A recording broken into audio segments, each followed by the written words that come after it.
चलिए इस वीडियो में हम लोग देखेंगे कि type of strain gauge. Previous video में हम लोग देखे थे कि स्ट्रेन गेज क्या होता है और कैसे वर्क करता है, और इसमें हम देखेंगे कि स्ट्रेन गेज कितने टाइप्स का होता है। तो सबसे पहले स्टार्ट करते हैं कि टाइप्स ऑफ स्ट्रेन गेज। तो सब स्ट्रेन गेज कितने टाइप्स का होता है, तो पहला इसमें है अनबाउंडेड स्ट्रेन गेज हो गया। दूसरा अगर होगा तो बाउंडेड स्ट्रेन गेज हो जाएगा। और तीसरा जो है मेटल फॉयल स्ट्रेन गेज होता है। और चौथा जो होता है वो होता है सेमी कंडक्टर स्ट्रेन गेज। तो सबसे पहले हम लोग डिस्कस करते हैं अनबाउंडेड मेटल स्ट्रेन गेज के बारे में। तो अनबाउंडेड मेटल स्ट्रेन गेज क्या हो जाएगा, इसमें जो वायर होगा जिसका हम लोग स्ट्रेन मेजर करना है वो अनबाउंडेड फॉर्म में होगा। अनबाउंडेड फॉर्म करने का मतलब ये होगा वो किसी बाहरी चीज़ से कोई बाउंडेशन नहीं होगा, किसी की चीज़ के द्वारा वो घेरा हुआ नहीं होगा। तो यहाँ पे हम लोग देखो कि जो अनबाउंडेड स्ट्रेन गेज है कैसा है, एक वायर है और वायर को हम लोग क्या किए कि एक नन मटेरियल है इंसुलेटर मटेरियल के सहारे इसको हम लोग फिक्स कर दिए हैं और उसमें फोर्स लगा रहे हैं। इसमें क्या है कि नीचे वाले जो पोर्शन है उसके सहारे इसमें फोर्स लग रहा है, और फोर्स लग रहा है तो क्या हो रहा है कि इसमें स्ट्रेच हो रहा है, इसके वायर में क्या हो रहा है कि स्ट्रेच हो रहा है। और जो स्ट्रेच हो रहा है उस चीज़ के स्ट्रेच होने के कारण क्या होगा, उसकी लेंथ में चेंज हो रहा है, लेंथ में चेंज हो रहा है। और उस लेंथ में जो चेंज हो रहा है उसके करस्पॉन्डिंग क्या होगा कि रेसिस्टेंस की वैल्यू में चेंज होगा, क्योंकि रेसिस्टेंस जो है वो डिपेंड करता है लेंथ पे। यहाँ पे लेंथ चेंज हो रहा है तो रेसिस्टेंस की वैल्यू चेंज हो जाएगी। और लेंथ में अगर बदल रहा है इट मीन्स उसमें स्ट्रेन हो रहा है, और कितना चेंज इन लेंथ हो रहा है उसकी करस्पॉन्डिंग क्या हो जाएगा, हमारा कितना स्ट्रेन हो जाएगा, कितना स्ट्रेन है। तो इससे हम लोग क्या करेंगे, स्ट्रेन की वैल्यू को मेजर कर सकते हैं। तो हम लोग बोल सकते हैं it is a type of gauge in which a wire is stretched in insulating material in between 2 points. The insulating medium can be air।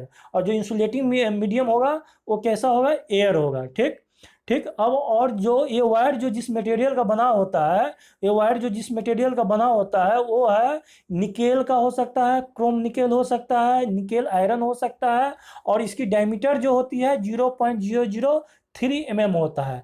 और इस वायर का जो गेज फैक्टर होता है वो 2 से 4 होता है। और इसमें जो ये वायर जो कितना फोर्स को ये कर सकता है, सस्टेन कर सकता है, कितना फोर्स इसमें हम लोग मतलब कितना फोर्स को ये बाहर सह सकता है, तो वो होता है 2 मिली न्यूटन। मतलब 2 मिली न्यूटन अगर इसमें हम लोग फोर्स लगाते हैं और उसके कारण क्या इसमें इलोंगेशन होता है, उसके कारण कितना स्ट्रेन होता है, उस स्ट्रेन को हम लोग मेजर कर सकते हैं इस चीज़ के द्वारा। ये मतलब इस टाइप के स्ट्रेन गेज के द्वारा, अनबाउंडेड स्ट्रेन गेज के द्वारा। और ये जो है ये क्या होता है, प्री लोड को मेजर करता है। हम लोग बोल सकते हैं these are almost exclusively used in transducer application where preloaded resistance wire is connected in Wheatstone bridge configuration. मतलब कोई वायर है अगर वो प्रीलोडेड है तो पहले से कोई उस पर लोड है, उसमें कितना स्ट्रेन हो रहा है, तो उस चीज़ को हम लोग इस टाइप के स्ट्रेन गेज से मेजर कर सकते हैं। दूसरा अब स्ट्रेन गेज की बात आया, दूसरा होता है कि bonded wire strain gauge. Bonded wire strain gauge नाम से स्पष्ट है, एक वायर होगा जैसे प्रीवियस में था और वो बॉन्डेड फॉर्म में होगा। वो अनबॉन्डेड में क्या था कि वो पूरा खुला था, इसमें क्या है कि ये बॉन्डेड रहेगा। और सारा का सारा मतलब कंस्ट्रक्शन उसी ढंग से, अगर हम लोग देखेंगे तो कंस्ट्रक्शन सबसे पहले देख लेते हैं। यहाँ पे देखो कि एक वायर है, ये क्या है कि वायर है, ये वायर है, इसका एक टर्मिनल है जिसको हम लोग व्हीटस्टोन ब्रिज से कनेक्ट करेंगे, और ये वायर को हम लोग ग्रिड नाम दिए हुए हैं। और ये ऊपर वाले जो पोर्शन है कैरियर है। अब इस कैरियर के द्वारा इस पर हम लोग क्या करेंगे, फोर्स लगाएंगे, मतलब स्ट्रेस डालेंगे। और स्ट्रेस डालने के कारण कि इसके कंस्ट्रक्शन में इसके फिजिकल अपीयरेंस में चेंज आएगी, और उस चेंज को हम लोग मेजर करना। उस फिजिकल अपीयरेंस में जो चेंज आएगा वो किस फॉर्म में आएगा, एज ए रेसिस्टेंस की फॉर्म में आएगा। उस वैल्यू को हम लोग मेजर करेंगे, इसीलिए इसका नाम पड़ा बाउंडेड स्ट्रेन गेज। क्यों नाम पड़ा, क्योंकि ये बाउंडेड फॉर्म है। तो यहाँ पे हम लोग देखेंगे, और इस वायर का जो डायमीटर होता है जैसे प्रीवियस में कितना था 0.003 mm था, और इसकी डायमीटर जो है 0.25 mm था। मतलब उससे ज़्यादा इसका क्या होगा, डायमीटर होगा। और इसमें है कि the grid of fine resistance wire is cemented to carrier. जो वायर जो है, जो यहाँ पे वायर लगा हुआ है, वो क्या है कि सीमेंटेड है। सीमेंटेड करने का मतलब फिक्स किया गया है। और किस चीज़ से फिक्स किया हुआ है? तो वो या तो टेफलन है या बेकेलाइट है, इस चीज़ से फिक्स किया करता है। और इसका एक दूसरा भी वजह है कि इसमें बाहर से एक मतलब हम लोग सीट लगाते हैं, उसका क्या वजह है तो to prevent the wire from any mechanical damages. और इसलिए इसको हम लोग बाहर से कवर कर देते हैं, किसी तरीके से मैकेनिकली डैमेज होने से बचने के लिए हम लोग यहाँ पे सीट के यूज़ किए हैं। For that purpose it is covered on the top thin sheet of the material. The spreading of the wire allow us to have minimum distribution of stress over the grid. मतलब इस ढंग से उसको करते हैं कि ग्रिड पे minimum stress पड़े, ऐसा ना हो कि ज़्यादा स्ट्रेस पड़े एक जगह और वो क्या हो कि ब्रेक हो जाए। तो इस चीज़ से बचने के लिए हम लोग क्या करते हैं, इसको बॉन्डेड कर देते हैं। चलिए इसमें और कुछ चीज़ देख लेते हैं। अब है कि the carrier bonded in adhesive material, और जिस मटेरियल से ये बॉन्डेड है वो एडहेसिव मटेरियल है। और उसका क्या काम होता है कि हम लोग कैरियर में जो फोर्स लगाएंगे वो फोर्स को मतलब क्लियर तरीके से ग्रिड पे ट्रांसफॉर्म करे, उसमें ट्रांसफॉर्म करे। अब इसका है कि कुछ कुछ कैरेक्टरिस्टिक है, तो कैरेक्टरिस्टिक इसका देख लेते हैं। Bonded material, bonded strain gauge का, तो पहला कैरेक्टरिस्टिक है इसका क्या है कि इसकी गेज फैक्टर क्या होता है, ज़्यादा होता है। The strain gauge should have a high value of gauge factor. A high gauge factor indicates a large change in resistance that leads to high sensitivity. अगर गेज फैक्टर ज़्यादा है, इससे ये निष्कर्ष निकलता है, इससे ये कंक्लूजन निकलता है कि इसकी सेंसिटिविटी हाई होगी। और सेंसिटिविटी हाई है, इसका कहने का मतलब ये हुआ कि अगर स्मॉल चेंज इन स्ट्रेन है, अगर थोड़ा भी इसमें फोर्स लग रहा है, स्ट्रेस लग रहा है, उसके कारण कितना स्ट्रेन डेवलप हो रहा है और उस स्ट्रेन को ये क्लियरली मेजर कर सकता है। तो ये हो गया पहला इसका एडवांटेज या कैरेक्टरिस्टिक बोल सकते हैं। दूसरा इसका क्या है कि the gauge resistance should be high so as minimize the effect of undesirable variation of resistance in measurement circuit. कहने का मतलब ये हुआ कि इसकी गेज रेसिस्टेंस जो है इसकी वैल्यू हाई मिनिमम रखते हैं, जिससे कि किसी तरीके से बाहरी अगर कोई रेसिस्टेंस में वेरिएशन है तो उस वेरिएशन को क्या हो कि मिनिमाइज किया जा सके। तो सेकंड पॉइंट ये हो गया कि gauge resistance should be high. Third point है कि इसकी टेम्परेचर कोफिशिएंट कम होता है, low temperature coefficient. Low temperature coefficient करने का मतलब क्या हुआ कि रेसिस्टेंस की वैल्यू इस गेज का ज़्यादा होता है, उसके कारण क्या होगा कि हीट ज़्यादा प्रोड्यूस होगा। हीट ज़्यादा प्रोड्यूस होगा तो क्या होगा कि रेसिस्टेंस की वैल्यू चेंज होगा। अगर हमको टेम्परेचर कोफिशिएंट ज़्यादा होगा तो रेजिस्टेंस की वैल्यू ज़्यादा बढ़ जाएगा। इसीलिए यहाँ पर रेजिस्टेंस टेम्परेचर कोफिशिएंट जो है वो शुड भी लो होना चाहिए। ये हो गया। अगला इसका एडवांटेज देखेंगे, इसका कैरेक्टरिस्टिक देखेंगे तो क्या होना चाहिए, लीनियर कैरेक्टरिस्टिक होना चाहिए। लीनियर कैरेक्टरिस्टिक कहने का मतलब अगर जिस रेंज में इसकी रेसिस्टेंस चेंज हो रहा है उसकी करस्पॉन्डिंग रेंज में क्या होना चाहिए, स्ट्रेन होना चाहिए। मीन्स आर जो है वो डायरेक्टली प्रोपोर्शनल टू क्या है, स्ट्रेन है। मतलब लीनियर कैरेक्टरिस्टिक होना चाहिए। तो ये हो गया। अब इसका अगला जो है, अगला है कि strain gauge must have good frequency response. मतलब इस स्ट्रेन गेज का फ्रीक्वेंसी रिस्पॉन्स जो गुड होना चाहिए। अब है कि तीसरा है इसका metal foil strain gauge. Metal foil strain gauge कहने का मतलब ये हो गया कि ऐसा स्ट्रेन गेज जिसमें हम लोग जो वायर है वो एक तरह से वायर न रह करके हो क्या, फॉयल हो। फॉयल कहने का मतलब एक चौड़ा सीट हो, एक चौड़ा चादर हो, तो इसीलिए इसका नाम पड़ गया मेटल फॉयल स्ट्रेन गेज। यहाँ पे हम लोग देखो कि यहाँ पे हम लोग वायर न लेकर के एक फॉयल लिए हुए हैं, और फॉयल लिए हुए हैं, इसको दोनों पॉइंट को क्या किए हैं, इसको शोल्डर कर दिए हैं, और एक बेस है जिसके सहारे हम लोग क्या करेंगे, इसमें स्ट्रेस डालेंगे। तो इसमें बोल सकते हैं कि this is an extension of previously defined bonded metal wire gauge. हो गया। These metal foil strain gauge uses similar material to wire strain gauge.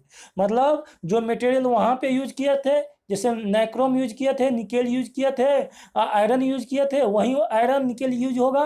लेकिन यहाँ पे कि स्ट्रेस यहाँ पे हम लोग क्लियरली मेजर कर सकते। क्यों करेंगे, क्यों हो सकता है इसमें, क्योंकि इसका ऑपरेटिंग टेम्परेचर जो होता है वो ज़्यादा होता है। ऑपरेटिंग टेम्परेचर ज़्यादा होता है, इसीलिए हाई टेम्परेचर में ये वो वर्क कर सकता है। और दूसरा बात क्या होता है कि इसकी सरफेस एरिया, सबसे बड़का एडवांटेज है, इसकी सरफेस एरिया ज़्यादा होता है। और ज़्यादा सरफेस एरिया के कारण क्या होगा कि ज़्यादा स्ट्रेस को ये कवर करेगा। ज़्यादा स्ट्रेस को कवर करेगा, इट मीन्स कितना उस पर स्ट्रेस लग रहा है उसको क्लियरली इसको मेजर करेगा, उसके करस्पॉन्डिंग इसमें स्ट्रेन होगा। तो हम लोग बोल सकते हैं foil type gauge have higher operating temperature range. This is because it has much higher heat dissipation capacity as compared to wide wound strain gauge। मतलब वाइड wound strain gauge के तुलना में इसका हीट डिसिपेशन रेट ज़्यादा होगा। क्यों ज़्यादा होगा? तो क्योंकि इसकी सरफेस एरिया ज़्यादा है, और इस कारण क्या होगा कि हीट इस पर ज़्यादा इफेक्ट नहीं डालता है। अब आगे बात करेंगे, चौथा जो है semi conductor strain gauge. Semi conductor strain gauge जो है वो है हम लोग अभी तक जो देखे थे वो देखे थे इसकी प्रॉपर्टी के आधार पे, मतलब लेंथ चेंज हो रहा है, करस्पॉन्डिंग एरिया चेंज हो रहा है, क्रॉस सेक्शनल एरिया चेंज हो रहा है, तो उसके कारण। लेकिन इस टाइप में हम लोग क्या देखेंगे कि सेमी कंडक्टर मटेरियल यूज करेंगे, और सेमी कंडक्टर मटेरियल में एक प्रॉपर्टी होता है, तो उस पर हम लोग क्या फोर्स लगाते हैं, तो फोर्स लगाने से उसकी फिजिकल एपिडेंस में चेंज होता है, और फिजिकल एपिडेंस में चेंज होने के कारण उसकी रेजिस्टिविटी जो होता है, किसी मटेरियल का प्रॉपर्टी होता है जिसके कारण वो क्या करता है, रेजिस्टेंस का गुण शो करता है, किसी मतलब करंट को फ्लो को अपोज करता है, तो उसी को हम रेजिस्टिविटी बोलते हैं। और उसमें उस सेमीकंडक्टर मटेरियल में अगर बाहरी कोई स्ट्रेस या फोर्स लगे तो उसमें रेजिस्टिविटी क्या होता है, चेंज हो जाती है। अब रेजिस्टिविटी चेंज हो जाती है, तो रेजिस्टिविटी चेंज होने के कारण क्या होगा, रेजिस्टेंस भी चेंज हो जाएगा, और उसी इफेक्ट को हम लोग क्या बोलते हैं, piezo resistive effect. The effect due to which resistivity of the material will be changes. और ये चीज़ किस में होता है, सेमीकंडक्टर मटेरियल में। और सेमीकंडक्टर मटेरियल में जैसे हम लोग फोर्स लगाएंगे तो क्या होगा, रेजिस्टिविटी चेंज हो जाएगी, और रेजिस्टिविटी चेंज हो जाएगा, उसके कारण रेजिस्टेंस की वैल्यू चेंज हो जाएगा।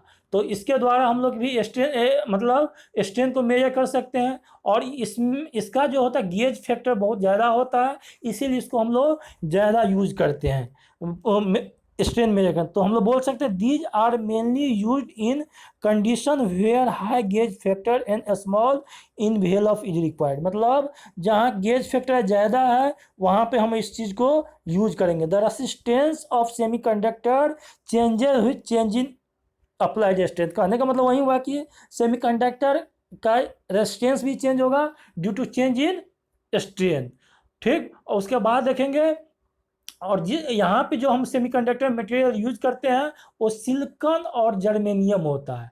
सिलिकॉन और जर्मेनियम इसमें हम लोग यूज करते हैं स्ट्रेन गेज में। जो मटेरियल सेमीकंडक्टर मटेरियल जो लेते हैं वो सिलिकॉन और जर्मेनियम होता है। अब एडवांटेज देखेंगे, यहाँ डायग्राम देख लो। डायग्राम में अगर हम लोग बात करें, डायग्राम का बात करते हैं तो एक सेकेंड, यहाँ देख लो क्या है, यहाँ पे हम लोग क्या है, एक सेमीकंडक्टर मटेरियल है, और यहाँ पे एक दो टर्मिनल है, दो टर्मिनल जिसमें हम लोग हीट एक्सचेंजर ब्रिज से इसको कनेक्ट किए। ये सरफेस है, ये सरफेस है, ये गोल्ड लीड है, गोल्ड का ये बना हुआ है। अब इसमें हम लोग सरफेस के द्वारा स्ट्रेन लगाएंगे तो इसकी क्या होगा, रेजिस्टिविटी मटेरियल का चेंज होगा। मटेरियल का रेजिस्टिविटी चेंज होगा, इट मीन्स इसकी रेजिस्टेंस की वैल्यू चेंज हो जाएगा। अब कितना स्ट्रेस लगाए वो हम लोग कितना रेजिस्टेंस की वैल्यू चेंज हो रही है, तो इस तरीके से हम लोग मेजर कर सकते हैं। तो इसका एडवांटेज अगर की बात किया जाए, advantage of semiconductor strain gauge, तो पहला एडवांटेज ये है कि इसकी गेज फैक्टर जो होता है करीब 130 के आसपास होता है। दूसरा है इसमें हिस्ट्रेसिस लॉस वगैरह नहीं होता, तो these offer excellent hysteresis characteristic of semiconductor.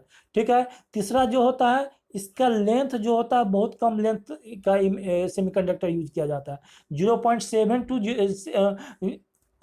to 7 mm तक। इसी से हम लोग कितना स्ट्रेन लगा रहे हैं, कितना स्ट्रेस लगा रहे हैं हम लोग पता कर सकते हैं। और ये जनरली जो यूज होता है लोकल स्ट्रेन मेजर करने के लिए हम लोग इसको यूज करते हैं। अब है कि इसकी डिसएडवांटेज की बात करेंगे, तो डिसएडवांटेज क्या है कि ये टेम्परेचर सेंसिटिव होता है, हाईली टेम्परेचर सेंसिटिव होता है। अगर टेम्परेचर इसकी चेंज हो जा रही है, इसके सराउंडिंग ले लो या इसके इंटरनल में ले लो, इसके रेजिस्टेंस की वैल्यू भी चेंज हो जाएगी।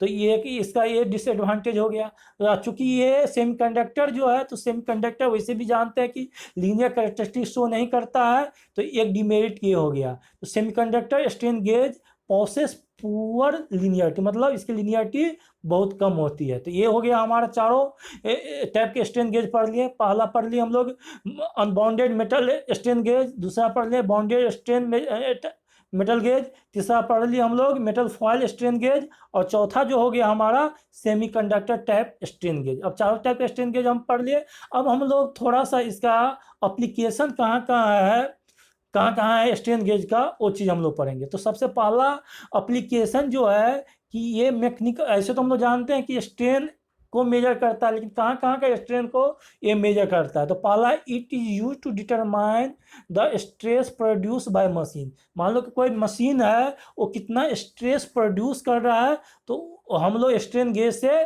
मेजर कर सकते हैं। अब कोई कंपोनेंट को हम लोग टेस्टिंग कर रहे हैं, तो वहाँ पर भी स्ट्रेन गेज यूज होता है। तो during the component testing strain gauge are use, मतलब कोई कंपोनेंट को चेक करना है कि वो कितना स्ट्रेस को सहन कर सकता है, कितना स्ट्रेन इसमें हो सकता है मैक्सिमम, तो वहाँ पे हम लोग स्ट्रेन गेज को यूज करेंगे। उसके बाद इसका होता है कि सिविल इंजीनियरिंग में भी यूज होता है, जहाँ पे रेल रेल जो है, जो हम लोग रेलगाड़ी जिस पे चलता है, तो उसके रेल को मतलब चेक करता है कि उसमें कितना स्ट्रेन है, कितना स्ट्रेस सहने की क्षमता है, कितना स्ट्रेन स्ट्रेस को अफोर्ड कर सकता है। उसके बाद है कि किसी इंजन के टॉर्क पता करने के लिए भी यहाँ यूज होता है। The torque of engine is measured when strain gauge is attached to the dynamometer, मतलब किसी इंजन कितना टॉर्क जनरेट करता है, उस टॉर्क को भी हम लोग इसके द्वारा क्या करेंगे, मेजर कर सकते हैं। अब इसका लास्ट यूज जो है, लास्ट यूज हम लोग देखेंगे,